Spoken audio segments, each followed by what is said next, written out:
എൻ്റെ മകൾക്ക് ഒരു രണ്ടാമത്തെ കുഞ്ഞുണ്ടായി. 10 ദിവസം കഴിഞ്ഞപ്പോൾ അവളുടെ നെക്കിലൊരു സിസ്റ്റ് കണ്ട് ഹോസ്പിറ്റലിൽ അഡ്മിറ്റ് ചെയ്യേണ്ട വന്നു. ആ സിസ്റ്റ് ആണെങ്കിൽ കഴുത്തിൽ, തൊണ്ടയിലും പുറകിലും ഹാർട്ടിലോട്ടും അതിന് കണക്ഷൻസ് ഉണ്ടായിരുന്നു. അതുകൊണ്ട് അത് സർജറി മാത്രമേ ഉണ്ടായിരുന്നുള്ളൂ അതിന് സൊല്യൂഷൻ. പക്ഷേ സർജറി ചെയ്താൽ വേറെ എന്തെങ്കിലും പ്രശ്നം ഉണ്ടാകുമെന്ന് വിചാരിച്ചിട്ട് ഡോക്ടേഴ്സിനും ധൈര്യം ഉണ്ടായിരുന്നില്ല സർജറി ചെയ്യാനായിട്ട്. അവർ വേറെ എന്തെങ്കിലും മാർഗം കാണാമെന്ന് വിചാരിച്ച് സ്ക്ലീറോതെറാപ്പി എന്ന് പറയും, മരുന്ന് അതിനകത്തോട്ട് കുത്തിവെച്ച് ഉണക്കിയെടുക്കുന്ന അത് ചെയ്യാൻ വേണ്ടി ആരംഭിച്ചു. മിക്കവാറും 3 മാസത്തോളം അവൻ ഹോസ്പിറ്റലിൽ തന്നെയായിരുന്നു.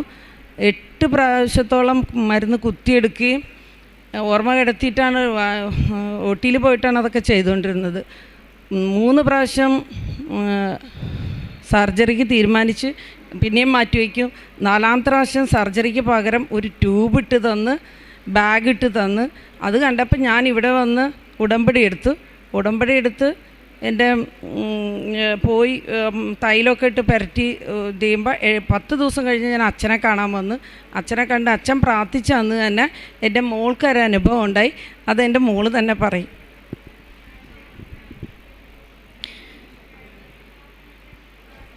എൻ്റെ പേര് സിമിത. ഞാൻ വയനാട്ടിലൊരു വെറ്ററിനറി ഡോക്ടറാണ്. സെൻറ്റ് ജൂഡ് മൂലങ്കാവിലാണ് എൻ്റെ ഇടവക. എൻ്റെ 2ാമത്തെ മകനാണ്. ഒക്ടോബർ 2019 15-ാം തീയതിയാണ് എനിക്ക് മകനുണ്ടായത്. ഒരു കുഴപ്പമില്ലാതെ, സ്കാനിങ്ങിൽ ഒരു ബുദ്ധിമുട്ടുമില്ലാതെ സുഖപ്രസവത്തോടെ വന്നത്. കുട്ടിയെ ഡിസ്ചാർജ് ചെയ്തു. 10ാം ദിവസമാണ് കുട്ടിയുടെ ഇടത് കഴുത്തിൽ ഒരു സിസ്റ്റ് കാണുന്നത്. ആ സിസ്റ്റ് MRI സ്കാൻ ചെയ്തപ്പോൾ കാണുന്നത് 4.8 സെൻറ്റിമീറ്ററോളം വലിപ്പമുള്ള വ്യാപ്തിയുണ്ട്. അതിന് എക്സ്റ്റൻഷൻസ് ഭയങ്കര കൂടുതലായിരുന്നു. അമ്മ പറഞ്ഞ പോലെ ട്രക്കിയേൻ്റെ അടുത്തോട്ടും ശ്വാസകോശത്തിനടുത്തോട്ടും ഹൃദയത്തിൻ്റെ അടുത്തോട്ടും പിന്നെ നട്ടലിനടുത്തോട്ടുള്ള വ്യാപ്തി കാരണം ഡോക്ടർമാർ പറഞ്ഞു സർജറി റിസ്ക്കാണ്. കുഞ്ഞിനത് സർജറി ചെയ്യാം, പക്ഷെ സർജറി ചെയ്താൽ എന്ത് സംഭവിക്കും എന്ന് അറിയില്ല. ഈ കാര്യങ്ങളെല്ലാം പറഞ്ഞു കഴിഞ്ഞപ്പോൾ 2 ഓപ്ഷനാണുള്ളത്. ഒന്ന് സർജറി, പിന്നെ ഉള്ളത് സ്ക്ലീറോതെറാപ്പിയാണ്. സ്ക്ലീറോതെറാപ്പി എന്ന് പറയുന്നത് ഈ സിസ്റ്റിനെ കരിയിച്ച് കളയുന്ന ഒരു ട്രീറ്റ്മെൻറ്റാണ്. ആ ട്രീറ്റ്മെൻറ്റ് വർക്കാവുമോ എന്ന് നോക്കാം എന്ന് പറഞ്ഞു. അപ്പോൾ എനിക്കൊരു വലിയ ആശ്വാസമായിരുന്നു. സർജറി ചെയ്യേണ്ടല്ലോ, കുട്ടിയെ, ഒരു 10 ദിവസമുള്ള കുട്ടിയെ സർജറി ചെയ്യാതെ നമുക്ക് ഇങ്ങനൊരു തെറാപ്പി ഉണ്ടല്ലോ എന്ന് വെച്ചാൽ ആശ്വസിച്ചു. എന്നാൽ ഞങ്ങൾ ഈ സിസ്റ്റിൻ്റെ കുത്തിയെടുത്തിട്ട് സ്ക്ലീറോതെറാപ്പി ചെയ്യാൻ തുടങ്ങി. 3 പ്രാവശ്യം, ഒക്ടോബർ മുതൽ ജനുവരി വരെ 3 പ്രാവശ്യം സ്ക്ലീറോ ചെയ്തു. എന്നാൽ യാതൊരു കുറവും ഈ സിസ്റ്റിനുണ്ടായിരുന്നില്ല. ഓരോ പ്രാവശ്യം 8 തവണ കുത്തിയെടുത്തു കുട്ടീനെ കഴുത്തിൽ നിന്ന് ഇങ്ങനെ. അപ്പോൾ ഫ്ലൂയിഡ് അക്യുമുലേഷൻ എന്ന് പറയുന്നത് പസ് നിറഞ്ഞൊരു ഫ്ലൂയിഡാണ് വരുന്നത്. അതിൽ നിന്ന് ഒരു 60 തൊട്ട് 80 മില്ലിയോളം വെള്ളം വരുന്ന ഓരോ പ്രാവശ്യം കുത്തിയെടുക്കുമ്പോഴും 80 മില്ലിയോളം ആ കുഞ്ഞ് കഴുത്തിൽ നിന്ന്, ആ സിസ്റ്റിൽ നിന്ന് വരും. കുട്ടിക്ക് കഴുത്ത് തിരിക്കാനോ പാല് കുടിക്കാനോ സാധിക്കില്ല. ശ്വാസം വലിക്കാനും പ്രയാസമാവും ഇതിങ്ങനെ വലുതായി വരുമ്പോൾ. അതിനിടയിലാണ് ഒരു മൂക്കൊലിപ്പും പനിയും വന്നത്. മൂക്കൊലിപ്പും പനിയും വരുമ്പോൾ സിസ്റ്റ് പെട്ടെന്ന് വലുതാകും. അങ്ങനെ വലുതായി 3ാമത്തെ സ്ക്ലീറോ ചെയ്ത പിറ്റേ ദിവസം തന്നെ വീണ്ടും ഇൻഫെക്ഷൻ വന്നു. അപ്പോൾ തന്നെ ഒരു 80 മില്ലിയോളം വീണ്ടും വലിച്ചെടുത്തു. അപ്പോൾ ഡോക്ടർമാർക്ക് സംശയം തുടങ്ങി, ഇത് നടക്കുന്നില്ല, വർക്കാവുന്നില്ല, ഇത് സർജറി തന്നെ ചെയ്യണം എന്ന് പറഞ്ഞു. സർജറി ചെയ്യാൻ വേണ്ടി ഇത് ചെയ്യുമ്പോഴും MRI സ്കാൻ നോക്കുമ്പോൾ അവർക്ക് ചെയ്യാൻ താല്പര്യമില്ല. വളരെ എക്സ്റ്റൻഷൻസ് കൂടുതലാണ്, വ്യാപ്തി കൂടുതലാണ്. എന്നെ പറഞ്ഞ് മനസ്സിലാക്കുന്ന എനിക്കും എൻ്റെ ഹസ്ബൻഡിനും അത് ചെയ്യണമെന്ന് തീരെ താല്പര്യമില്ല. സർജറി ചെയ്യണ്ട, ഇതെങ്ങനെയെങ്കിലും നമുക്കിങ്ങനെ ഉന്തി നടക്കാം. കാരണം അതിൻ്റെ സീരിയസ്നെസ് എനിക്ക് നല്ല മനസ്സിലാവുന്നതുകൊണ്ട് ഞാനെങ്ങനെ അവരോട് വേറെ എന്തെങ്കിലും സാധ്യതയുണ്ടോ, വിദേശത്തോ എവിടെയെങ്കിലും കൊണ്ടുപോയാൽ സാധ്യതയുണ്ടോ എന്ന് ചോദിക്കുന്നു. എല്ലാവരും ഒരേ മറുപടിയാണ് പറയുന്നത്, ഇല്ല, ഒരു സാധ്യതയില്ല, നിങ്ങൾക്ക് സർജറി തന്നെ ചെയ്യേണ്ടി വരും. കാരണം സ്ക്ലീറോതെറാപ്പി വർക്ക് ചെയ്യുന്നില്ല, റെസ്പോണ്ട് ചെയ്യുന്നില്ല ഈ സിസ്റ്റിനെന്ന്. അങ്ങനെ സർജറി ചെയ്യാൻ വേണ്ടിയിട്ട് ഡോക്ടർമാർക്കും പേടിയാണ്, ഞങ്ങൾക്കും താല്പര്യമില്ല. അപ്പോൾ അവരാണ് പറഞ്ഞത് 3 മാസമേ ആയിട്ടുള്ളൂ കുട്ടിയെ, നമുക്ക് കുട്ടിയുടെ കഴുത്തൊന്ന് ഉറച്ചതിന് ശേഷം നമുക്ക് ചെയ്യാം. അതിനു വേണ്ടി ഒരു താൽക്കാലിക മാർഗം എന്ന നിലയിൽ നമുക്കൊക്കെ യൂറിൻ ബാഗൊക്കെ ഇടുന്ന പോലെ കുട്ടിയുടെ കഴുത്തിലൊരു ട്യൂബിൽ ഒരു ഡ്രെയിൻ ബാഗ് അറ്റാച്ച് ചെയ്ത് തന്നു. ഡ്രെയിൻ ബാഗിൽ കൂടെ ദിവസവും ഈ ഫ്ലൂയിഡ് ഇതിലെ കൂടെ വന്ന് വീഴും. അങ്ങനെ കഴുത്ത് വീർക്കാതിരിക്കും. കുട്ടിക്ക് ശ്വാസതടസ്സമോ പാല് കുടിക്കാനോ ബുദ്ധിമുട്ടുണ്ടാവില്ല.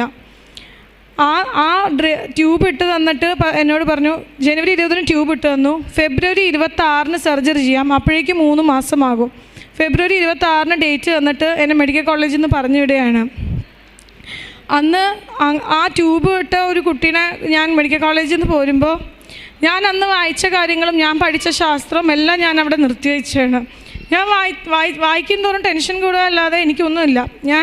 എനിക്കത്ര ദൈവവിശ്വാസമോ അങ്ങനെയൊന്നുമില്ല. അമ്മ കൃപാസനത്തിനും വല്യമ്മയും കൃപാസനത്തിനെ പറ്റി പറയുന്നുവെങ്കിലും ഞാൻ പഠിച്ച കാര്യങ്ങളെയാണ് ഞാൻ അതിൽ ആ ദിവസം വരെ വിശ്വസിച്ചിരുന്നത്. അന്ന് ട്യൂബ് ഇട്ട് കൊണ്ടുവന്ന കുട്ടീനെ കണ്ടിട്ട് അമ്മയ്ക്ക് ഭയങ്കര പ്രയാസം. കാരണം അമ്മ വയനാട്ടിലാണ്. അമ്മയ്ക്ക് എങ്ങനെയെങ്കിലും ഇവിടെ വന്ന് ഉടമ്പടി എടുക്കണം എന്നുള്ളതായിരുന്നു. അപ്പോഴും എനിക്ക് മനസ്സിലാവുന്നില്ല. ശരി, അമ്മ പോയി ഉടമ്പടി എടുക്കുമെന്ന് പറഞ്ഞു. അമ്മേനെ ഉടമ്പടി എടുക്കാൻ വേണ്ടി ഇങ്ങോട്ട് പറഞ്ഞു വിട്ടു. ആ സമയത്താണ് എന്നെ വല്യമ്മ പറഞ്ഞത്, നീയും ഓൺലൈനിൽ ഇങ്ങനെ കൃപാസനത്തിലുണ്ട്, അതൊന്ന് കേൾക്കുമെന്ന് പറഞ്ഞു. ഞാനത് ഒരു ലാഘവത്തോടെ കേൾക്കാൻ തുടങ്ങി. ഭയങ്കര ടെൻഷനാണ്. അപ്പോൾ ഇതൊന്നും കേൾക്കാനുള്ളൊരു മനസ്സ് എനിക്കില്ല. അപ്പോൾ അന്നൊക്കെ ഓരോ സാക്ഷ്യങ്ങൾ കേൾക്കുമ്പോൾ ആൾക്കാർ ഭയങ്കര അന്ധമായിട്ടാണ് പ്രാർത്ഥിക്കുന്നത്. എന്താ പറയുക, ഒരു പിടിവള്ളിയില്ല. അപ്പോൾ അതുകൊണ്ട് ഇതിൽ പ്രാർത്ഥിച്ചില്ല, എങ്ങനെ പ്രാർത്ഥിക്കാമെന്ന് പോലും എനിക്ക് കുറേ സാക്ഷ്യങ്ങൾ കാരണം എനിക്ക് കുറേ പ്രചോദനമായി. പിന്നെ ഞാൻ എല്ലാം വായിക്കുന്നതും സെർച്ച് ചെയ്യുന്നതും ആൾക്കാരോട് ചോദിക്കുന്നതെല്ലാം നിർത്തി. ജനുവരി 28 അമ്മ ഇവിടെ വന്ന് ഉടമ്പടി എടുത്തു. അന്ന് മുതൽ ഞാൻ പ്രാർത്ഥിക്കാൻ തുടങ്ങി. എന്നോട് അമ്മ പറഞ്ഞു, നീ സർജറിക്കായിട്ട് പോകില്ല എന്നുള്ളത് പ്രാർത്ഥിക്കാൻ പറഞ്ഞു.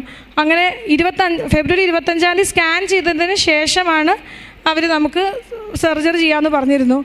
ഞാൻ 25 ഡേറ്റ് ഇട്ട് പ്രാർത്ഥിച്ചിട്ട് പറഞ്ഞു, 25 ഞാൻ സ്കാൻ ചെയ്യുമ്പോൾ ഈ സിസ്റ്റ് ഇവിടെ കാണില്ല. അതെങ്ങനെയാണെന്ന് എനിക്കറിയില്ല, പക്ഷെ ഞാൻ അങ്ങനെ പ്രാർത്ഥിക്കാൻ തുടങ്ങി.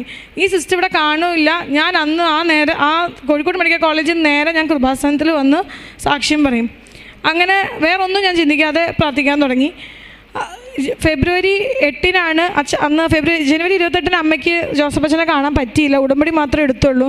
അപ്പോൾ അമ്മയ്ക്ക് വീണ്ടും അച്ഛനെ കാണിച്ചിട്ട് കുഞ്ഞിനെ അവിടെ കൊണ്ടുവരാൻ പറ്റില്ല, ട്യൂബിട്ട കുട്ടിയാണ്, അച്ഛനെ ഫോട്ടോയെങ്കിലും കാണിച്ചിട്ട് പ്രാർത്ഥിക്കണം എന്നുള്ള ആഗ്രഹത്തിന് നിന്ന് ഫെബ്രുവരി 8 അമ്മ ജോസഫ് അച്ഛനെ നേരിട്ട് കണ്ടു. ഫെബ്രുവരി 8 ഒരു ശനിയാഴ്ചയാണ്. അന്ന് ഞാനും ഭയങ്കര അവിടെ വയനാട്ടിൽ പ്രാർത്ഥിക്കുകയാണ്. അച്ഛൻ പ്രാർത്ഥിക്കുമ്പോൾ എന്തെങ്കിലും സംഭവിക്കും എന്നുള്ള രീതിയിൽ ഞാൻ ഇങ്ങനെ പ്രാർത്ഥിക്കുകയാണ്. അന്ന് ജോസഫ് അച്ഛനെ കണ്ട അന്ന് രാത്രി ഞാൻ ഉറങ്ങിക്കിടക്കുന്ന എൻ്റെ അടുത്തേക്ക് ഒരു വലിയ തിരമാല, ഈ ആൾക്കാരെ കാണുന്ന പോലെ ഒരു വലിയ പൊക്കത്തിലുള്ള തിരമാലയാണ് അത്. ഈ തിരമാല ഇതിപ്പോൾ ഈ ആൾക്കാരെ വന്നത് ലോക്ക്ഡൗണിന് ശേഷമാണ്. അതിന് മുന്നുള്ള ആൾക്കാരിൽ ഈ തിരമാല ഇല്ല. ഇന്ന് ആദ്യമായിട്ടാണ് ഞാനിവിടെ വരുന്നത്. എനിക്ക് ഈ തിരമാലയോ ഞാൻ ഇതുവരെയോ അങ്ങനത്തെ ഒരു സംഭവം കണ്ടിട്ടേ ഇല്ല. ഒരു വലിയൊരു പൊക്കത്തിലുള്ള നീല തിരമാല എൻ്റെ മേത്ത് വന്ന് വീണു. അപ്പോൾ ഞാൻ ഞെട്ടി എഴുന്നേറ്റിട്ട് ആരോ പറയണ പോലെ തോന്നി, മാതാവ് വന്നൂട്ടാന്ന് പറഞ്ഞു. മാതാവ് വന്നൂട്ടാന്ന് പറഞ്ഞപ്പോഴേക്കും എനിക്കങ്ങനെ പ്രതീക്ഷയൊന്നുമില്ല. ഞെട്ടി എഴുന്നേറ്റ് കുട്ടീനെ നോക്കി. കുട്ടി അതേപോലെ തന്നെ ട്യൂബ് ഇട്ടിട്ട് ശാന്തമായി കിടക്കുന്നു. ഞാൻ പ്രാർത്ഥിച്ചിട്ട് വീണ്ടും കിടന്നു. പിറ്റേ ദിവസം കുട്ടിയുടെ ട്യൂബിൻ്റെ പുറത്ത് കുറേ സ്റ്റിക്കറൊക്കെ ഒട്ടിച്ച് കുറേ ദിവസമായി കുളിപ്പിക്കാനൊന്നും പറ്റില്ല. ഡോക്ടർമാർ പറഞ്ഞേക്കണത് ട്യൂബ് വലിച്ച് കളയാതെയോ കുട്ടിക്ക് ഇൻഫെക്ഷനൊന്നും ഉണ്ടാക്കാതെ സുരക്ഷിതമായിട്ട് ഇതേ രൂപത്തിൽ തന്നെ കൊണ്ടുവന്ന് ഫെബ്രുവരി 25 കൊണ്ടുവന്ന് അഡ്മിറ്റ് ചെയ്യണം, എന്നാലേ അവർക്ക് സർജറി ചെയ്യാൻ പറ്റുള്ളൂ. ഞാനങ്ങനെ വളരെ സൂക്ഷിച്ചത് കുട്ടി ഇത് വലിക്കാതിരിക്കാൻ വേണ്ടിയിട്ടൊക്കെ കെട്ടി വെച്ചേക്കാണ്. 9 മുതൽ ട്യൂബിൻ്റെ പുറത്തു കൂടെ പഴുപ്പ് വരാൻ തുടങ്ങി. സാധാരണ ട്യൂബിൻ്റെ ഉള്ളിൽ കൂടെ പഴുപ്പ് വന്ന് ഡ്രെയിൻ ബാഗിൽ വന്ന് വീഴുകയാണ് ചെയ്യാറുള്ളത്. ഇത് പഴുപ്പ് പുറത്ത് കാണാൻ തുടങ്ങിയപ്പോഴേക്കും ടെൻഷനായി. വീണ്ടും ഡോക്ടറെ വിളിച്ചു. സാരമില്ല, നോക്കുമെന്ന് പറഞ്ഞു. കുട്ടി ഭയങ്കര അസ്വസ്ഥവും കരച്ചിലും പ്രയാസവും കാണിക്കുകയാണ്. അപ്പോൾ എനിക്ക് ഭയങ്കര സങ്കടമായി. ഞാൻ മാതാവിനെ സ്വപ്നം കണ്ടിട്ട്, മാതാവ് ഇനിയും എനിക്ക് ബുദ്ധിമുട്ടാണ് തരുന്നതെന്ന് എനിക്ക് മനസ്സിലായി. 3 മാസമായിട്ട് ഇങ്ങനെ മെഡിക്കൽ കോളേജിലോട്ട് ഓടിക്കൊണ്ടിരിക്കുകയാണ്, ഓരോ 1.5 ആഴ്ച വെച്ച് കുട്ടിയുടെ കഴുത്തിന് വേണ്ടിയിട്ട്. അപ്പോൾ പിന്നെയുള്ള 2-3 ദിവസവും കുട്ടി ഭയങ്കര അസ്വസ്ഥമാണ്, ബുദ്ധിമുട്ടാണ് കാണിക്കുന്നത്. ഡോക്ടർമാർ വേറെ കുഴപ്പമില്ല, അവിടെ തന്നെ നിൽക്കുമെന്ന് പറഞ്ഞു. അങ്ങനെ ഫെബ്രുവരി 13 രാവിലെ വെളുപ്പിന് കുട്ടി ഉണർന്നിട്ട് കളിച്ചുകൊണ്ടിരിക്കുകയാണ്. കളിച്ചുകൊണ്ടിരിക്കുന്ന കുട്ടി പെട്ടെന്ന് ഞാൻ തിരിഞ്ഞു നോക്കുമ്പോൾ കുട്ടി കഴുത്തിൽ നിന്ന് ആ ട്യൂബ് പിടിച്ച് വലിച്ചൂരി. ഒരു ബുദ്ധിമുട്ടോ പ്രയാസമോ ഒന്നും ഇല്ലാണ്ട് ട്യൂബ് കയ്യിൽ വെച്ച് കിടന്ന് കളിക്കുകയാണ്. ട്യൂബ് കയ്യിൽ പിടിക്കുമ്പോൾ ഞാൻ ഇപ്പോൾ കരയുന്നോ അങ്ങനെയൊന്നുമില്ല, കുട്ടിക്ക് ട്യൂബ് കളിക്കുകയാണ്. അപ്പോൾ വീണ്ടും ഞങ്ങൾക്ക് പേടിയായി തുടങ്ങി. കാരണം 1.5 ആഴ്ചയാണ് സാധാരണ ഈ കഴുത്ത് വീർക്കുന്നതിൽ ഞങ്ങൾക്ക് കിട്ടാറുള്ളൂ. 2 ആഴ്ചയും കൂടി ഉണ്ട് എനിക്ക് സർജറിക്ക്. ഇനി 2 ആഴ്ച ഞാൻ എങ്ങനെ തള്ളിക്കുമെന്ന് എനിക്കറിയില്ല. ഡോക്ടറെ വിളിച്ച് ഡോക്ടർ പറഞ്ഞു, അങ്ങനെ തന്നെ നിൽക്ക്, നമുക്ക് നോക്കാം എന്താവുമെന്ന്. എനിക്കൊരു പ്രതീക്ഷയില്ല. 1 ആഴ്ച കൊണ്ട് ഞാൻ തിരിച്ച് വീണ്ടും ഓടിച്ചെല്ലേണ്ടി വരും ഈ സിസ്റ്റമായിട്ടെന്ന് എനിക്കറിയായിരുന്നു. തുറന്നു നോക്കുമ്പോൾ അവിടെ നിന്ന് ഇച്ചിരി ഇങ്ങനെ പഴുപ്പ് പോലെ ആ മുറിവിൽ നിന്നിങ്ങനെ വരുന്നുണ്ടെന്ന് മാത്രമേ ഉള്ളൂ. ഡ്രസ്സ് ചെയ്തുകൊണ്ടേ ഇരുന്നേച്ചു. 17-ാം തീയതി, ഫെബ്രുവരി 17-ാം തീയതി കുട്ടിക്ക് കടുത്ത പനിയും ജലദോഷവുമായി. അപ്പോഴും ഞങ്ങൾ പ്രയാസപ്പെട്ടു. കാരണം എന്താ വെച്ചാൽ കടുത്ത പനിയും ഇതാണെങ്കിൽ ഇപ്പം തന്നെ അത് വീർക്കാൻ തുടങ്ങും. 60-80 മില്ലിയിലോട്ട് അത് വീർക്കാൻ തുടങ്ങും എന്നറിയാം ഞങ്ങൾക്ക്. അങ്ങനെയാണ് ഞങ്ങളുടെ അനുഭവം. 3 മാസമായിട്ടും അങ്ങനെയായിരുന്നു. ഞങ്ങൾ പനിക്ക് ഇതിന് വേണ്ടിയിട്ട് അഡ്മിറ്റായി. ഡോക്ടർമാർ പറഞ്ഞു അവിടെ നിന്ന് നോക്കൂ. പക്ഷേ എന്താണെന്നറിയില്ല, ഫെബ്രുവരി 17-ാം തീയതി പിന്നെ ആ സിസ്റ്റ് പൊങ്ങുന്നില്ല. ആ സിസ്റ്റ് ഒന്നും വീർക്കുന്നില്ല. പനിയും ജലദോഷവും കുട്ടിക്കുണ്ട്, പക്ഷേ കഴുത്തിൻ്റെ സൈഡിൽ ഒരു വശവും പൊങ്ങുകയില്ല. ഒരു പ്രയാസവും കുട്ടിക്ക് സിസ്റ്റ് കൊണ്ടില്ല. പാല് കുടിക്കാനും പറ്റും, ശ്വാസം വലിക്കാനും പറ്റും, ഒരു ബുദ്ധിമുട്ടുമില്ല. അങ്ങനെ ഞങ്ങൾ പനിയെല്ലാം കുറഞ്ഞു. ഫെബ്രുവരി 22-ാം തീയതി ഡോക്ടർ ഞങ്ങളോട് പറഞ്ഞു, നിങ്ങൾ പോയി ഈ സ്കാൻ ചെയ്ത് നോക്ക്, എന്താണ് ഇപ്പോൾ പൊങ്ങുന്നില്ലല്ലോ, എന്തായിരിക്കും നോക്കാമെന്ന് പറഞ്ഞു. അങ്ങനെ ഒക്ടോബർ 24-ാം തീയതി ഉണ്ടായ 4.8 സെൻറ്റിമീറ്ററാണ് സിസ്റ്റർ ഉണ്ടായിരുന്നത് ട്രീറ്റ്മെൻറ്റിന് മുന്നേ. 3 ട്രീറ്റ്മെൻറ്റ് കഴിഞ്ഞിട്ടും അത് 5 സെൻറ്റിമീറ്റർ ആകുകയാണ് ചെയ്തത്. അത് ആ ട്രീറ്റ്മെൻറ്റ് റെസ്പോണ്ട് ചെയ്യാത്തതുകൊണ്ട് കൂടെ അല്ലാതെ കുറയേ ചെയ്തില്ല. ഫെബ്രുവരി 22-ാം തീയതി ഞാൻ സ്കാൻ ചെയ്യുമ്പോൾ 5 സെൻറ്റിമീറ്റർ എന്നുള്ള സിസ്റ്റ് 1.9 സെൻറ്റിമീറ്ററായി കുറയുകയാണ് ചെയ്തത്. അതെനിക്ക് ഭയങ്കര വലിയ അത്ഭുതമായിരുന്നു. ഞാനന്ന് ഫെബ്രുവരി 8-ാം തീയതി എൻ്റെ അടുത്ത് മാതാവ് വന്നു എന്നുള്ളത് അപ്പോഴാണ് എനിക്ക് ഭയങ്കരമായി വിശ്വാസമായത്. അതുവരെ ഞാൻ അമ്മോട് മാത്രമേ പറഞ്ഞിട്ടുള്ളൂ എൻ്റെ അടുത്ത് മാതാവ് വന്നത്. പിന്നെ ഞാൻ എല്ലാവരോടും പറയാൻ തുടങ്ങി, എൻ്റെ അടുത്ത് മാതാവ് വന്നു, അങ്ങനെ ഈ സിസ്റ്റിൻ്റെ ഇത് കുറഞ്ഞു വന്നു. അങ്ങനെ ഡോക്ടറുടെ അടുത്ത് തന്നു. ഡോക്ടർമാർക്കും മെഡിക്കൽ കോളേജിലെ ഡോക്ടർമാർക്കും ഇതായി, ഇത് നല്ല സമയമാണ്, ഇപ്പോൾ ആ വ്യാപ്തിയൊക്കെ കുറഞ്ഞു, ട്രക്കിയിൽ ശ്വാസദോഷത്തിൽ നിന്നും വെർട്ടിബ്രയിൽ നിന്നും ഹാർട്ടിൽ നിന്നൊക്കെ അത് ഇച്ചിരി കൂടെ കയറി നിൽക്കുന്നുണ്ട്. ഈ 1.9 സെൻറ്റിമീറ്ററിൽ സർജറി ചെയ്യണം എന്ന് തന്നെയാണ് അവർ പറയുന്നത്. കാരണം ഇത് എപ്പോൾ വേണമെങ്കിലും തിരിച്ചു വീണ്ടും വരാം, നിങ്ങൾ വിചാരിക്കുന്ന പോലെയല്ല. അപ്പോൾ എനിക്കും അമ്മയ്ക്കും ഇവിടെ കൃപാസനത്തിൽ വന്ന് കുടുംബെടുത്ത് അറിയാം, ദൈവം ഞങ്ങളിൽ അത്ഭുതം പ്രവർത്തിച്ചു എന്നും ഞങ്ങൾക്ക് മനസ്സിലായി. പക്ഷേ ഞങ്ങൾ ഡോക്ടർമാരോടൊന്നും പറഞ്ഞില്ല. ശരി, എന്നാൽ സർജറി തന്നെ ആവട്ടെ എന്ന് വിചാരിച്ചു, അവർ പറയണ പോലെ ആവട്ടെ എന്ന് വിചാരിച്ചു. അങ്ങനെ ഞങ്ങൾ 25-ാം തീയതി വന്ന് ഇവിടെ അഡ്മിറ്റായി, സർജറിക്ക് വേണ്ടി അഡ്മിറ്റായി.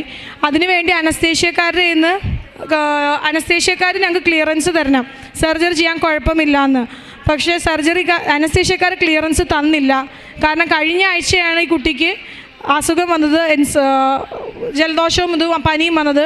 അത് സർജറി ചെയ്യുന്ന റിസ്ക് ആണെന്ന് പറഞ്ഞു. അന്നാണ് എനിക്ക് അങ്ങനെ സർജറി ചെയ്യാൻ സാധിക്കില്ല, നിങ്ങൾ 26-ാം തീയതി സർജറി ചെയ്യേണ്ട, നിങ്ങൾ പൊക്കോ എന്ന് പറഞ്ഞു. അന്നാണ് എനിക്ക് മനസ്സിലായത് സർജറി ചെയ്യാതിരിക്കാൻ വേണ്ടിയുള്ള ഒരു കാരണമായിരുന്നു കഴിഞ്ഞ ആഴ്ച, അതിന് മുന്നുള്ള തലയാഴ്ച ഈ കുട്ടിക്ക് പനിയും ശക്തമായി ഇത് വന്നത്. അല്ലെങ്കിൽ സർജന്മാർ ചെയ്തേനെ. അങ്ങനെ എന്നോട് 2 ആഴ്ച കഴിഞ്ഞിട്ട് വീണ്ടും വരാൻ പറഞ്ഞു. വീണ്ടും നമുക്ക് സ്കാൻ ചെയ്ത് നോക്കാം, അപ്പോൾ എത്രയാവും നോക്കാമെന്ന് പറഞ്ഞു.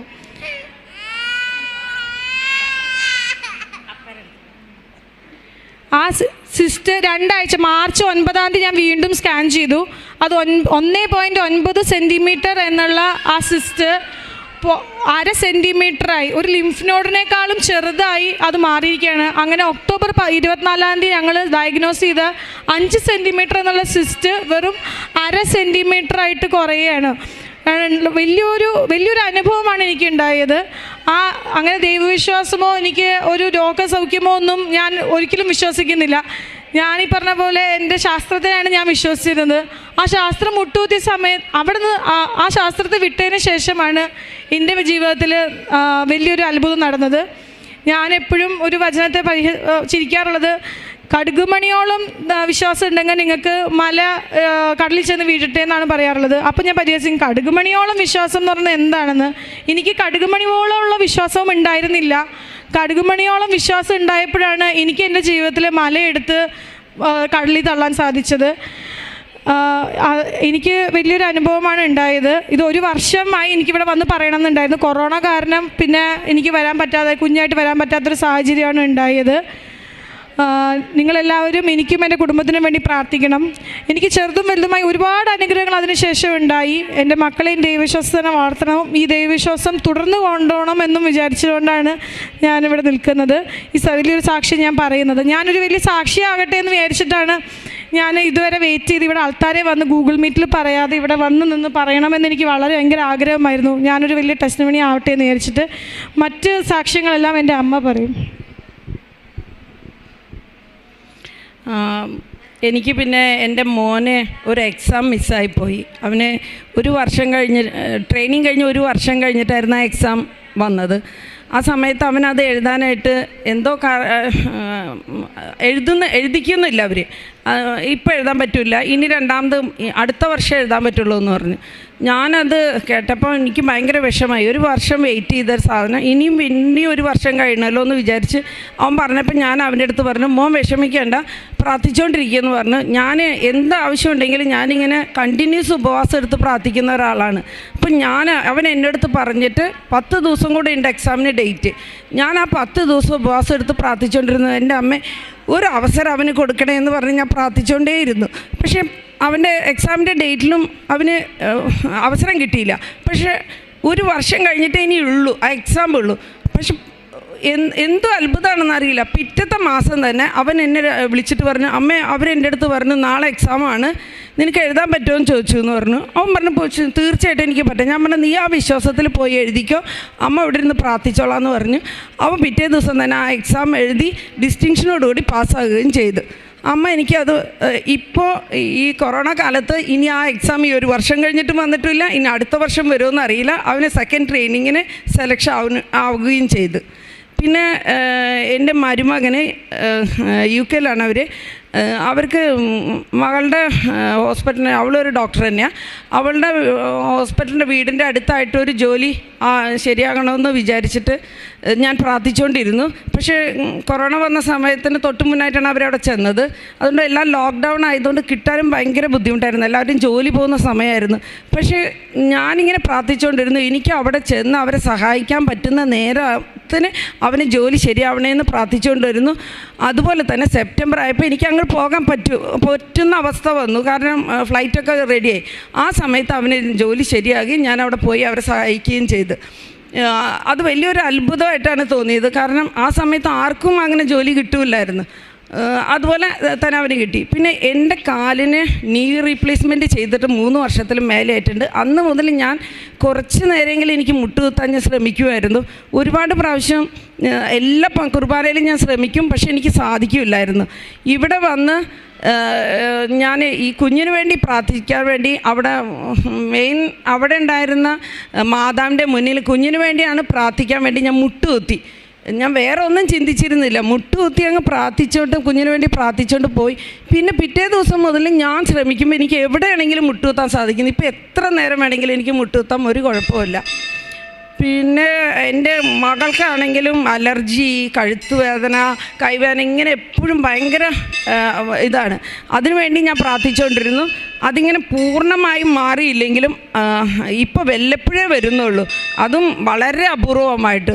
അതും മാതാവ് എനിക്ക് എടുത്തു മാറ്റി തന്ന്. പിന്നെ എനിക്കെൻ്റെ കുടുംബത്തിൽ സഹോദരങ്ങളായിട്ട് ഇത്തിരി പ്രശ്നമുണ്ടായിരുന്നു. അപ്പോൾ അതുകൊണ്ട് എനിക്കത് ഭയങ്കര പ്രയാസമായിരുന്നു. അത് ഞാൻ ഉടമ്പടിയിൽ വെച്ചതാണ്. എനിക്ക് എൻ്റെ ബ്രദറിൻ്റെ അടുത്ത് പോയി മാപ്പ് പറയാനും സാധിച്ചു. സ്നേഹമായിട്ടില്ല എങ്കിലും എൻ്റെ ഭാഗത്തു നിന്നുള്ള കാര്യം ഞാൻ ചെയ്തിരിക്കുകയാണ്. അതിനെനിക്ക് ഈ ഉടമ്പടിയിലും പ്രാർത്ഥനയിലും കൂടെയാണ് സാധിച്ചത്.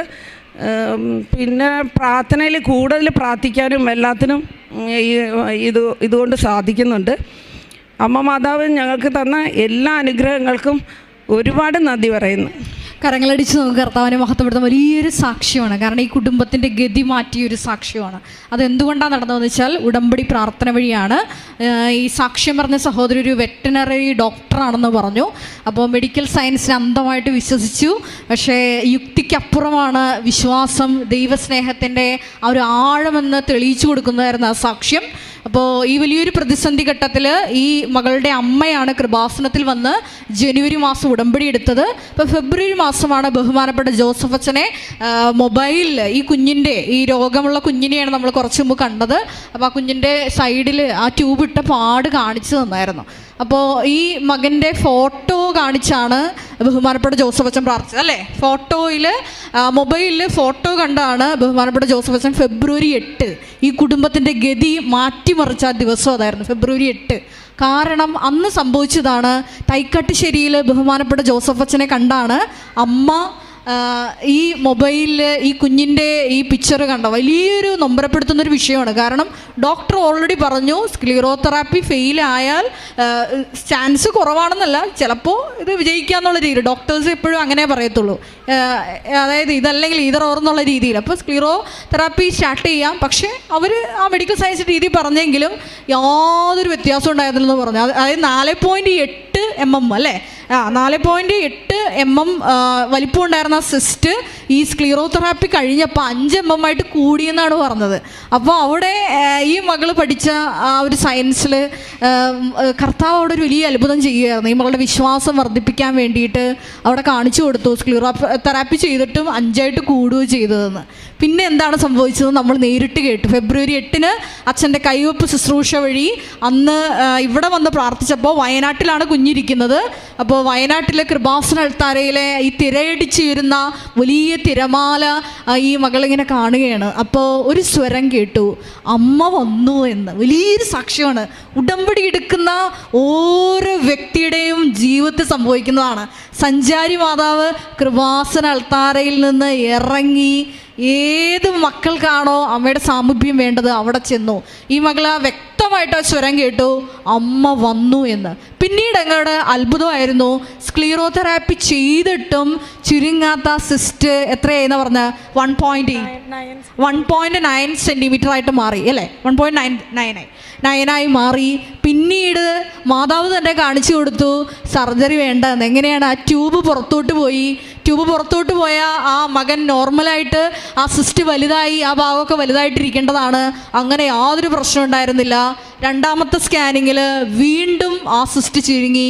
ഇപ്പോൾ ആ കുഞ്ഞ് പൂർണ്ണ ആരോഗ്യത്തോടു കൂടിയിട്ടാണ് കൃപാസനം മാതാവിൻ്റെ കൃപാസനത്തിൽ പ്രത്യക്ഷപ്പെട്ട പരിശുദ്ധ അമ്മയുടെ നടയിൽ നിന്ന് സാക്ഷ്യം പറയുന്നത്. വലിയൊരു സാക്ഷ്യമാണ്. നമ്മൾ ഒരിക്കൽ കൂടി നമുക്ക് കരങ്ങളടിച്ച് കർത്താവിനെ മഹത്വപ്പെടുത്താം. Hallelujah, hallelujah, hallelujah.